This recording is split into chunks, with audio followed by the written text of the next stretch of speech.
Lalu ada dialek, variasi bahasa yang digunakan oleh sekelompok anggota masyarakat pada suatu tempat atau suatu waktu. Dialek ini bahasa daerahnya. Kalau tadi ideolek ini kan logatnya. Nah, dialek ini variasi bahasa, bahasa daerahnya, bahasa apa.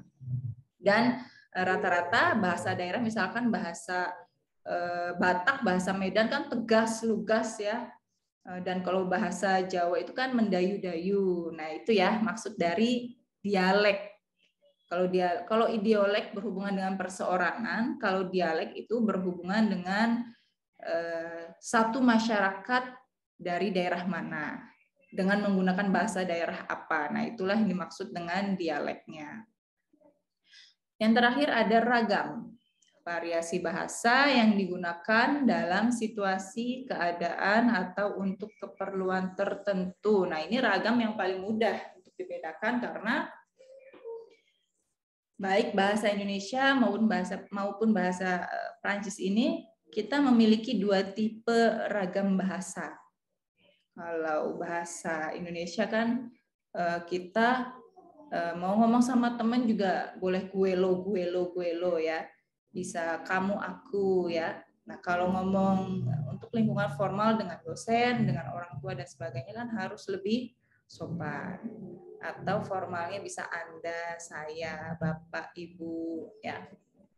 Kira-kira kalau dalam bahasa Prancis apa tuh?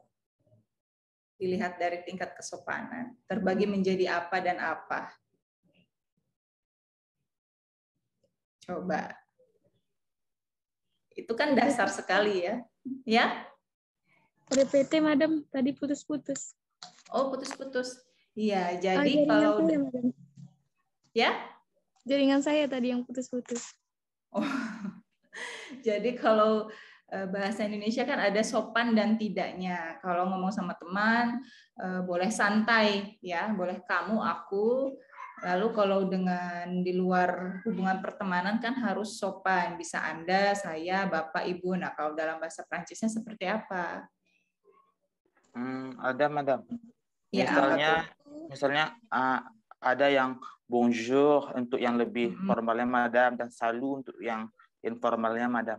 Seperti itu, Madam. Iya, boleh. Betul sekali, tapi juga bisa disebut dengan istilah se-tutoyer dan se-vous-voyer. Sudah pernah diajarkan kan ya, yang untuk se-tutoyer dan se-vous-voyer?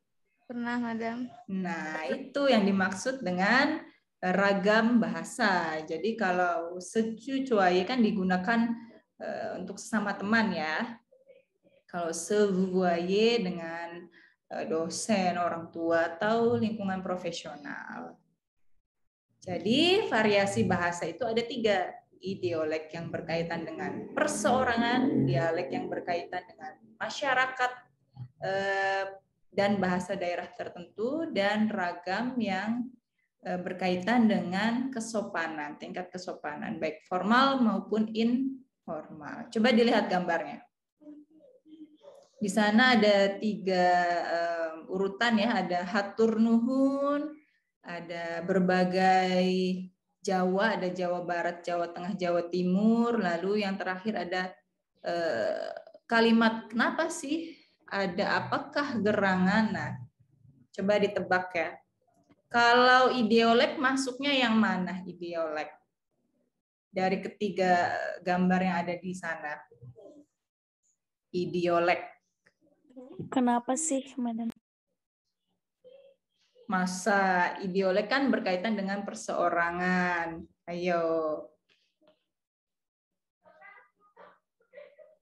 Hatur nuhun. Iya, hatur nuhun. Kalau ini kan seperti tulisan yang berbunyi ya. Kalau diingat-ingat orang Sunda ngomong hatur nuhun kan itu sangat khas sekali. Nah, itu berkaitan dengan ideolek hatur nuhun. Begitu halusnya ya, sampai seperti membaca tulisan ini seperti ada bunyinya. Nah, kalau dialek masuknya ke yang mana?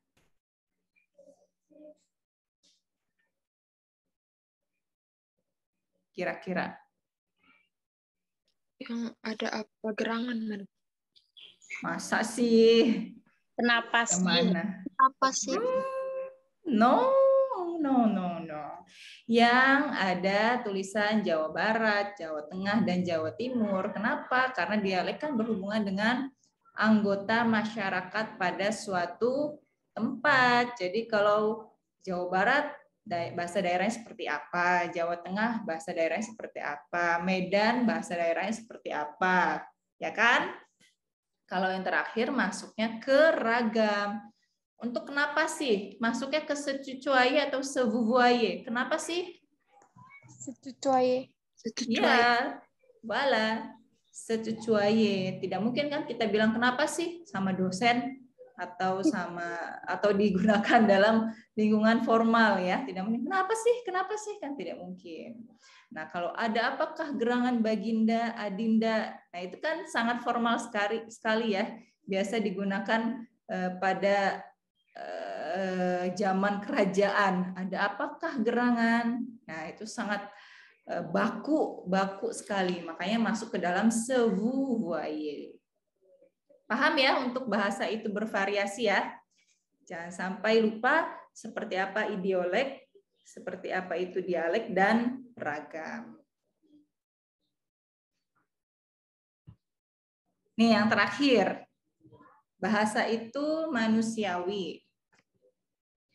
Bahasa hanya milik manusia dan hanya dapat digunakan oleh manusia. Binatang hanya memiliki alat komunikasi yang bersifat tetap, tidak digunakan untuk menyampaikan konsep, dan hanya berkisar pada kebutuhan hidup dan biologis. Makanya saya bilang tadi di awal, kucing mau ngapain pun pasti bunyinya meong ya, tidak berubah jadi misalkan meng, mong, mang, ming kan tidak mungkin ya.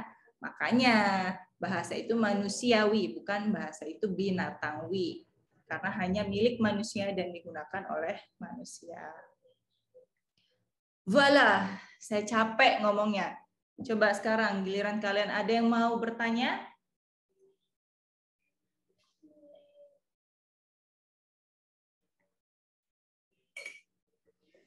Kalian punya bukunya tidak? Ini, contohnya ini. Linguistik umum karya Abdul Khair yang paling mudah dipahami. Meskipun masih banyak buku lainnya yang berhubungan dengan linguistik umum. Ada juga yang seperti ini yang saya punya. Linguistik umum karya siapa ini? Profesor Dr. Ahmad HP dan Dr. Alek Abdullah. Ya. Menurut saya apapun buku yang digunakan asalkan membahas mengenai linguistik pasti sama lah ya, karena ilmu linguistik itu kan sama, membahasnya mengenai kebahasaan. Coba diantar hakikat bahasa tadi, lalu pengertian linguistik. Apakah ada yang mau ditanyakan? Apakah ada yang membuat bingung atau paham semua bahkan? Alhamdulillah kalau paham semua ya. Jadi saya cuap-cuap sampai capek, ada gunanya berarti ya. Pahamkah? Vous avez compris? Oui, madame, je comprends. Serius? Vous êtes sûr? Bien sûr. Baiklah, kalau begitu akan saya buatkan tes ya. Walah, di hari pertama sudah ada tes. Berdeg-deganlah kalian ya. Tesnya seperti apa? Karena akan cukup membuat stres, tidaklah. Kalian sudah tahu aplikasi Quizizz belum? Ada yang sudah pernah menggunakan Quizizz sebelumnya di mata kuliah yang lain, di prodi kalian? Ada, madam. Sebelumnya. Ada ya. Nah, kita cobalah ya bermain Quizizz supaya tidak bosan juga, supaya tidak monoton. Nah, Quizizz-nya itu berisi pertanyaan-pertanyaan yang berkaitan dengan pembahasan hari ini. Saya akan kopikan linknya. Walaupun tidak punya akunnya tidak apa-apa ya, masih bisa masuk ya. Karena kita setiap pertemuan ini 3 SKS untuk menghindari pemborosan kuota, minggu berikutnya, maksudnya sebelum masuk ke minggu berikutnya, yaitu hari Selasa, saya akan mencoba membuat video pembelajaran untuk setiap pembahasan dan akan saya kirimkan di grup, ya. Jadi kalian bisa belajar melalui video pembelajaran tersebut, tapi tentunya supaya saya tahu keterpahaman kalian setelah link tersebut dikirimkan, akan saya juga kirimkan link Quizizz. Jadi setiap ada video pembelajaran akan ada link Quizizz-nya supaya saya tahu keterpahaman kalian untuk setiap materi yang telah dibahas, ya. Karena siang ini juga kan kita sudah memakan waktu lebih dari 2 jam, ya. Baik, sekarang kita bahas. Setelah dibahas, kita akhiri perkuliahan hari ini. Pourquoi les étudiants de la pédagogie du français doivent-ils apprendre la linguistique générale? Mengapa ya kira-kira? Apa ini pertanyaannya kalau dalam bahasa Indonesia? Siapakah Bapak linguistik? Bukan mengapa yang Betul, Madam. Jadi apa artinya? Mengapa sebagai mahasiswa bahasa harus mempelajari linguistik? Iya, kenapa? Coba ada yang mau mengemukakan pendapatnya kenapa sih harus belajar linguistik kita sebagai pembelajar bahasa Prancis?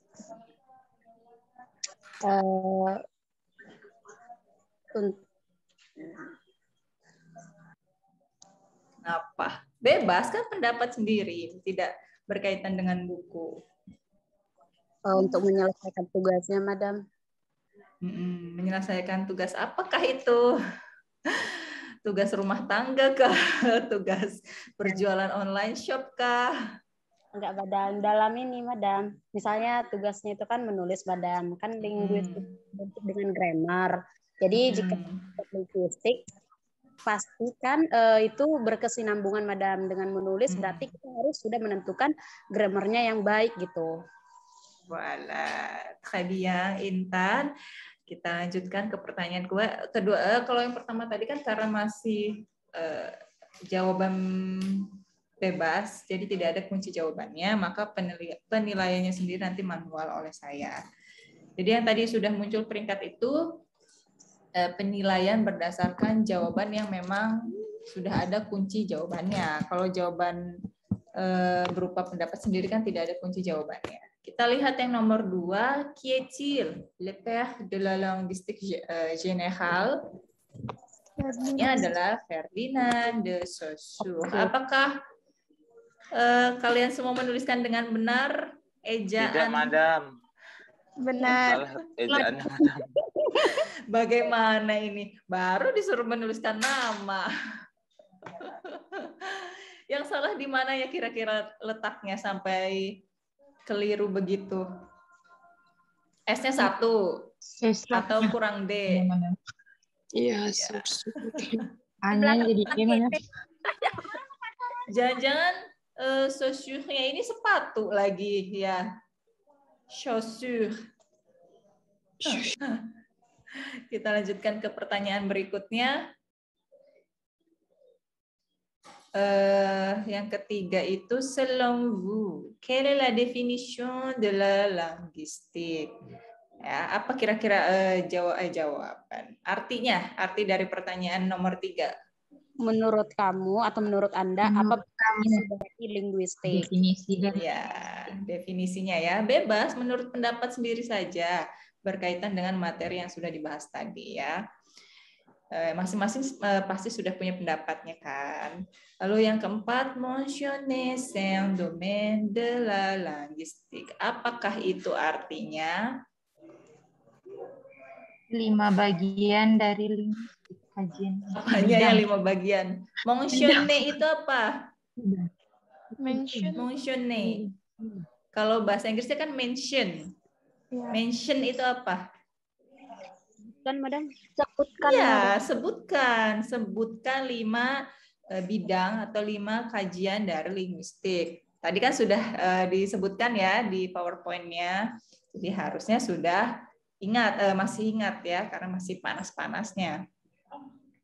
Donnez votre explication sur bahasa sebagai sistem. Nah, ini masih pendapat sendiri, jadi yang penting kalian paham, pasti kalian sudah bisa menuliskan jawabannya. Bahasa sebagai sistem itu maksudnya apa?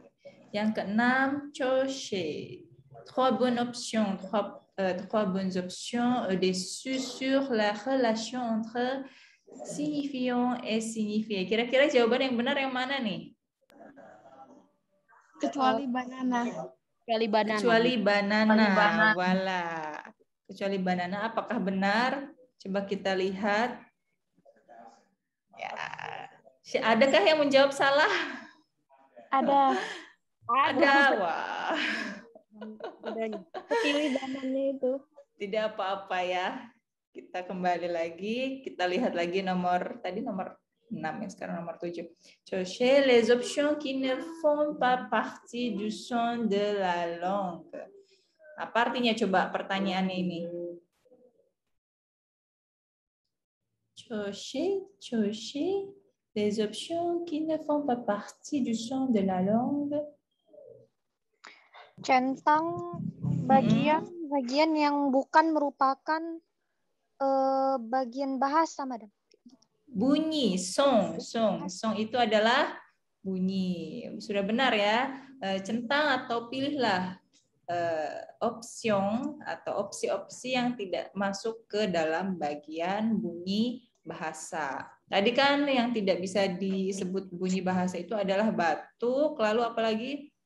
Bersin dan teriak ya. Nah, kira-kira kalau dalam bahasa Prancisnya ada apa aja coba? Yang mana? Yang kecualinya deh, yang kecuali yang di antara 4 ini yang termasuk ke dalam bunyi bahasa apa? Satu saja, karena ketiganya kan bukan bunyi bahasa. Bonjour. Voilà.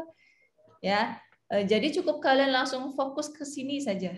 Personne dit bonjour. Kan ngomong bahasa Prancis. Ngomong bonjour itu, bilang bonjour itu masuk ke dalam bunyi bahasa. Jadi sudah pasti ketiganya bukan, maka yang harus dijawab adalah personne crie, personne tousse, personne éternue. Crie ini berteriak, tousse ini apa kira-kira? Bersin atau batuk? Batuk. Nah, yang terakhir ini bersin. Ya. Iya. Yang ke-8, on ne sait pas la raison de la donnée du nom arbre de cette image. Quelle est la bonne réponse de cette phrase? Apa coba kira-kira? Kita tidak tahu alasan pemberian nama pohon. Nah, pernyataan itu masuk ke dalam bahasa sebagai apa? Bahasa itu apa? Arbitraire. Arbitraire. Betul semua ya jawabnya ya. Hadiang. Yang ke-9, que pensez-vous de cet objet? Kira-kira ini bahasa Perancisnya apa dari gambar ini? Sak. Nah, bagian dari menerjemahkan itu masuk ke apa? Bahasa itu bermakna kah? Bahasa itu universal Bahasa atau itu yang bermakna. lain? Bahasa itu bermakna. Nah, Bermakna. berarti betul ya jawabannya ya. Oke, yang ke-10, quelle est la différence entre bahasa itu arbitraire bahasa itu konvensional. Bahasa itu arbitraire kan suka-suka, berarti kalau bahasa itu konvensional apa? Disepakati, Madam. Disepakati ya. Oke. Malgré qu'il y ait seulement 3 ou 4 alphabets, mais on peut toujours les utiliser pour former un ou plusieurs mots possibles. On dit que c'est, apa ini artinya ya? Panjang sekali kalimatnya. Artinya apa kira-kira? Meskipun ada 3 atau 4 huruf, tapi kita masih dapat menggunakannya untuk membentuk satu atau lebih kemungkinan kata. Ya, Masuk ke dalam bahasa produktif. Bahasa itu produktif. Wala, bahasa itu produktif. Quelle est la différence entre bahasa itu unik dan bahasa itu universal? Jadi kalau bahasa itu unik seperti apa sih? Kalau unik hanya ada di satu daerah itu, maksudnya di satu bahasa itu. Kalau universal? Ada di banyak bahasa. Coba kita lihat lagi slide sebelumnya, kita cari bahasa itu universal, bahasa itu unik seperti apa sih maksudnya? Nih ya, di sini ada ya. Bahasa itu, sebentar saya tampilkan dulu. Nah, bahasa itu unik, ciri khas sendiri ya. Jadi bahasa itu punya ciri khas sendiri yang tidak dimiliki bahasa lain, seperti bahasa Indonesia yang tidak memiliki gender seperti yang terdapat di dalam bahasa Prancis. Lalu bahasa itu universal, artinya walaupun punya ciri khas sendiri, tapi masih ada kesamaan yang bisa dipelajari di antara semua bahasa di dunia. Contohnya terdiri dari vokal dan konsonan, terdiri dari susunan SPOK ya.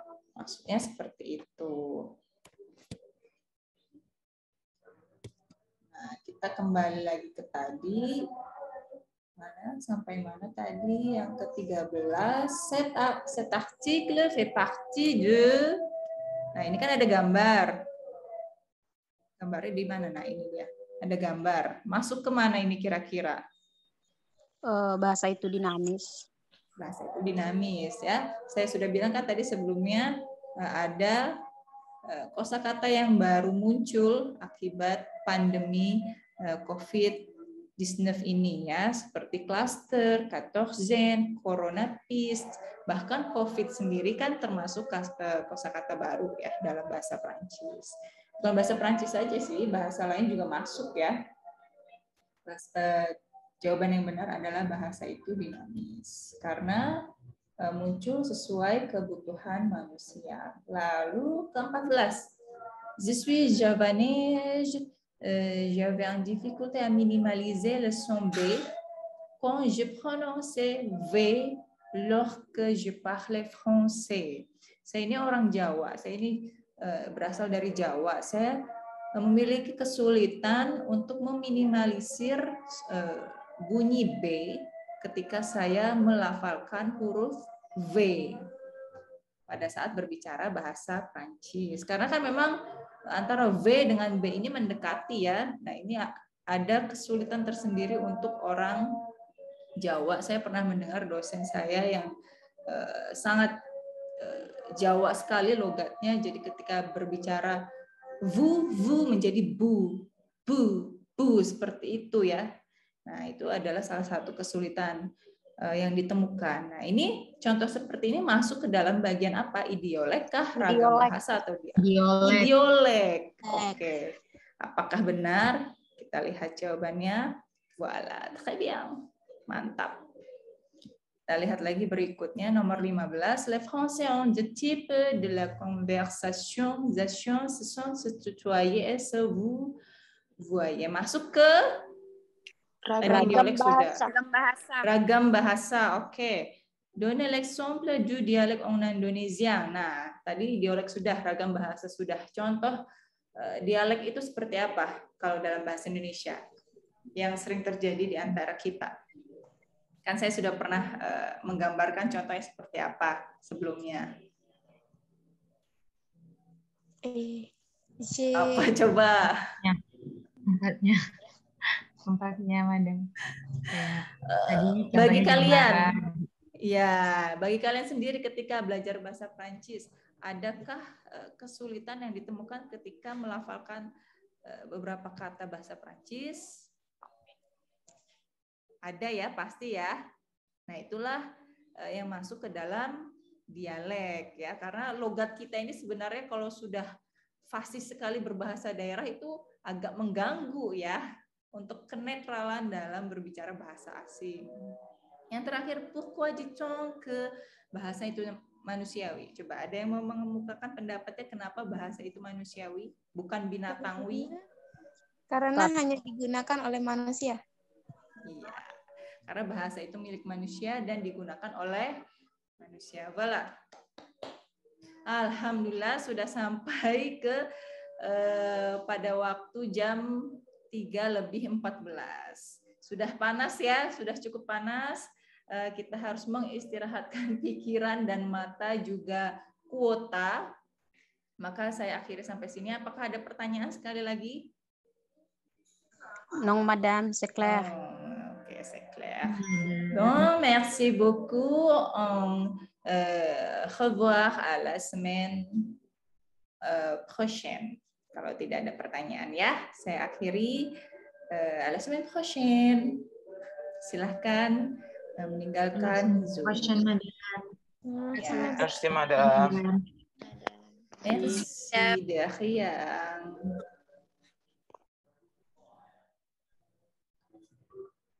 Ujian aku ya Allah, yang agak